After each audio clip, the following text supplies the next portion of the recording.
The live TV, सच सबसे आगे। नमस्कार, मैं हूं रंजीत झा और आप देख रहे हैं द लाइव टीवी। अपने सहूलियत के हिसाब से देशद्रोह कानून का दुरुपयोग करने वाली केंद्र सरकार एक बार फिर से 3 नए बिल लेकर आई और इस बिल के तहत अब देशद्रोह कानून को हटाने का ऐलान कर दिया गया। केंद्रीय गृह मंत्री ने जब ऐसा ऐलान किया तो उसके बाद संजय राउत ने उन पर जबरदस्त निशाना साधा है और गंभीर आरोप लगाए हैं।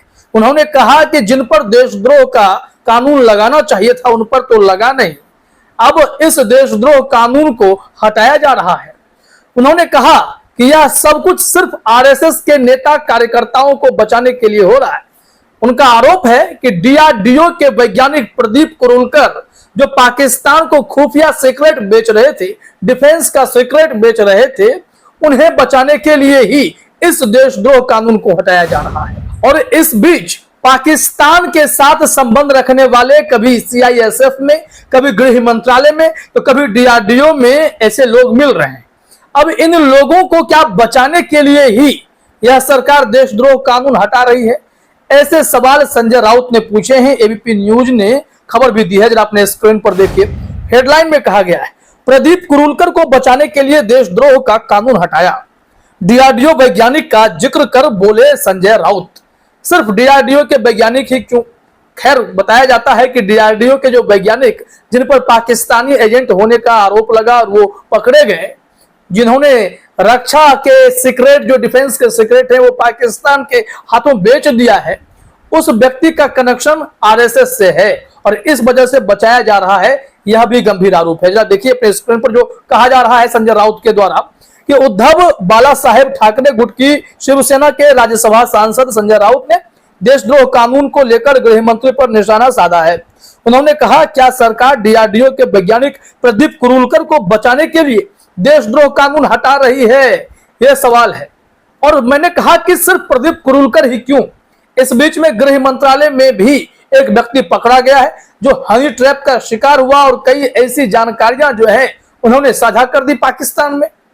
अब सीआईएसएफ का भी एक कांस्टेबल पकड़ा गया जिसके पास भी ऐसे खुफिया जानकारी थे जो उन्होंने साझा कर दिए हनी ट्रैप के चक्कर में आकर पाकिस्तान को।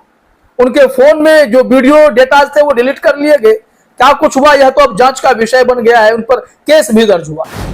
अब ऐसे लोगों पर देशद्रोह का कानून जो है लगाया जाता है, नहीं लगाया जाता है, ऐसे मामले ही संजय राउत उठा रहे हैं। लेकिन दूसरी तरफ आप देखेंगे कि हमारे समाज के कई बुद्धिजीवियों पर, पत्रकारों पर, जेएनयू के छात्रों पर देशद्रोह का कानून तो खुले तौर पर लगा दिया ही गया।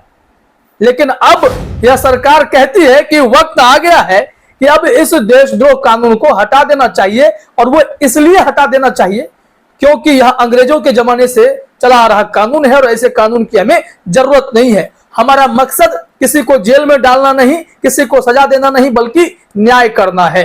अमित शाह का यह वक्तव्य है। अब बताइए कि इतने लोगों को जो भर भर कर जेल में डाला गया, कितने मुसलमानों के ऊपर ऐसे आरोप लगा दिए गए, कितने जो बुद्धिजीवी पत्रकार हैं उन पर आरोप लगाए गए, उन सब पर इस तरीके का चार्ज, देशद्रोह, राजद्रोह कानून लगा दिया गया। अब ये लोग सब सलाखों के पीछे चले गए। तो अब सरकार को याद आ रही है चीजें कि प्रदीप कुरुलकर भी कहीं इस मामले में फंस ना जाए, देशद्रोह का कानून ही हटा देते हैं। संजय राउत का जो आरोप है इसमें आगे देखिए क्या कहा गया। शनिवार 12 अगस्त 2023 को राउत ने मीडिया से कहा, इस देश में कोई भी देशद्रोही नहीं है। ठीक है, अच्छी बात है। जिसके ऊपर देशद्रोह का कानून लगाना चाहिए उस पर आपने यह कानून नहीं लगाया। आपने वैज्ञानिक प्रदीप कुरुलकर के खिलाफ देशद्रोह का कानून नहीं लगाया। उन्होंने पाकिस्तान को रक्षा रहस्य बेचे। वह वैज्ञानिक आरएसएस के कट्टर कार्यकर्ता है। क्या आप उनको बचाने के लिए ही देशद्रोह का कानून हटा रहे हैं? इसका जवाब तो देना पड़ेगा। संघ का इतना बोलबाला है भारतीय जनता पार्टी पर, उनके नेताओं पर, उनके शीर्ष नेताओं पर, तो क्या संघ के किसी भी कार्यकर्ता को बचाने के लिए कोई भी कानून को बदल दिया जाएगा? देशद्रोह कानून का दुरुपयोग हुआ है, इसमें कोई शक नहीं है, क्योंकि जितने केस दर्ज हो रहे हैं इस मामले में कन्विक्शन रेट उतना है नहीं। 5-6 लोग दोषी निकलते हैं, बाकी पर सिर्फ आरोप लगते हैं। यह आंकड़े भी हम आपको दिखाने वाले हैं। लेकिन जरा सोचिए कि इस कानून का दुरुपयोग करने वालों को अब याद आया है कि प्रदीप कुरूलकर जैसे लोग देशद्रोह कानून में फंस रहे हैं, संघ के कार्यकर्ता है, तो क्यों ना इस कानून को हटा दिया जाए। हालांकि यह संजय राउत का स्टेटमेंट है, लेकिन जो अभी स्थिति दिखाई पड़ती है उससे लगता है कि निश्चित तौर पर सरकार अपने सहूलियत के हिसाब से ही काम कर रही है। तभी तो जो ये बिल लाया जा रहा है, इसमें नए बिल में राजद्रोह का नाम बदल दिया जा रहा है।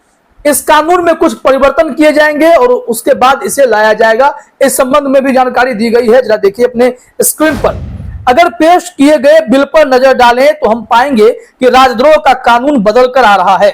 सरकार देशद्रोह कानून को भारतीय न्याय संहिता की धारा 150 से बदलने जा रही है। नए कानून में राजद्रोह की सजा बदल दी गई है। नए बिल से राजद्रोह का नाम हटा दिया गया है। हालांकि धारा 150 के तहत कुछ प्रावधान में बदलाव करके उनको बरकरार रखा गया है। इस धारा में इलेक्ट्रॉनिक कम्युनिकेशन की मदद से वित्तीय साधनों को जोड़ा गया है।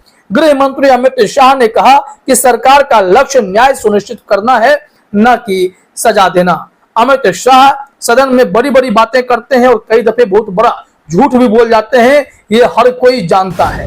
और इस वक्त देशद्रोह कानून को अगर हटाने की बात हुई है या उसमें बदलाव की बात हुई है, तो आपको बता दें कि हाल ही में लॉ कमीशन की भी एक रिपोर्ट आई थी, जिसमें कहा गया था कि देशद्रोह कानून को और भी थोड़ा बहुत बदलाव करके लेकिन सख्ती से लागू किया जाना चाहिए, इसे देश में रहना चाहिए, बशर्ते कि सरकारें इसका दुरुपयोग न करें। वाकई में जहां पर देशद्रोह राजद्रोह का मामला बने वहां पर केस दर्ज करना चाहिए, लॉ कमीशन की रिपोर्ट है। लेकिन इसके बावजूद भी अब सरकार आ रही है इस कानून में बदलाव करके, और इस तरीके से बदलाव किए जाएंगे कि कई लोग बचेंगे।